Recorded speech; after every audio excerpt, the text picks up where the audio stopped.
ಮೊದಲನೇದಾಗಿ ದೇಶದಲ್ಲಿ ಮೂರನೇ ಬಾರಿಗೆ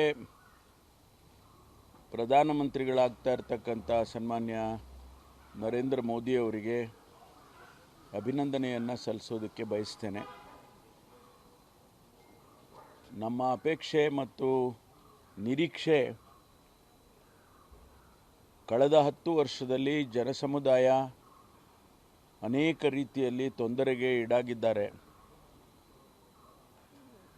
ಅನೇಕ ನೀತಿಗಳನ್ನು ಮಾಡ್ತಕ್ಕಂಥ ಸಂದರ್ಭದಲ್ಲಿ ಜನಸಮುದಾಯದ ದೃಷ್ಟಿಯಿಂದ ಮಾಡಬೇಕು ಅನ್ನುವಂಥದ್ದು ಪ್ರಜಾಪ್ರಭುತ್ವದಲ್ಲಿ ಇರ್ತಕ್ಕಂಥದ್ದು. ಅದಕ್ಕೆ ಅನೇಕ ವಿರುದ್ಧವಾದಂಥ ಅನೇಕ ಕಾನೂನುಗಳನ್ನು ತೀರ್ಮಾನಗಳನ್ನು ಕಳೆದ 10 ವರ್ಷದಲ್ಲಿ ಮಾಡಿದ್ದಾರೆ. ನಮ್ಮ ನಿರೀಕ್ಷೆ ಮುಂದೆ ಬರ್ತಕ್ಕಂಥ ದಿವಸಗಳಲ್ಲಿ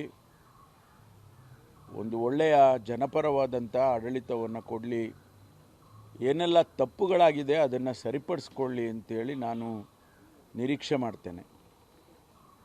ಮತ್ತು ಕರ್ನಾಟಕದಲ್ಲಿ ಅನೇಕ ಜನ ಮಂತ್ರಿಗಳಾಗೋದಕ್ಕೆ ಪ್ರಯತ್ನ ಮಾಡ್ತಾ ಇದ್ದಾರೆ. ಕರ್ನಾಟಕಕ್ಕೆ ಹೆಚ್ಚು ಸ್ಥಾನಗಳನ್ನು ಕೊಡಲಿ ಅಂತೇಳಿ ನಾನು ಕೂಡ ಅಪೇಕ್ಷೆ ಪಡ್ತೇನೆ.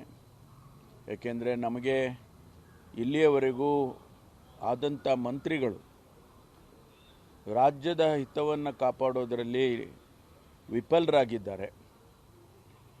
ಅದು ನಿರ್ಮಲಾ ಸೀತಾರಾಮನ್ ಅವರಿರ್ಬೋದು ಅಥವಾ ಬೇರೆ ಯಾವುದೇ ಮಂತ್ರಿಗಳು ರಾಜ್ಯದ ಹಿತವನ್ನು ಕಾಪಾಡೋದಕ್ಕೆ, ರಾಜ್ಯದ ಅಭಿವೃದ್ಧಿಗೆ ಅಲ್ಲಿ ಹೋರಾಟ ಮಾಡೋದಕ್ಕೆ ವಿಫಲರಾಗಿದ್ದಾರೆ ಎನ್ನುವಂಥದ್ದು ನಮ್ಮ ಅನಿಸಿಕೆಗಳು.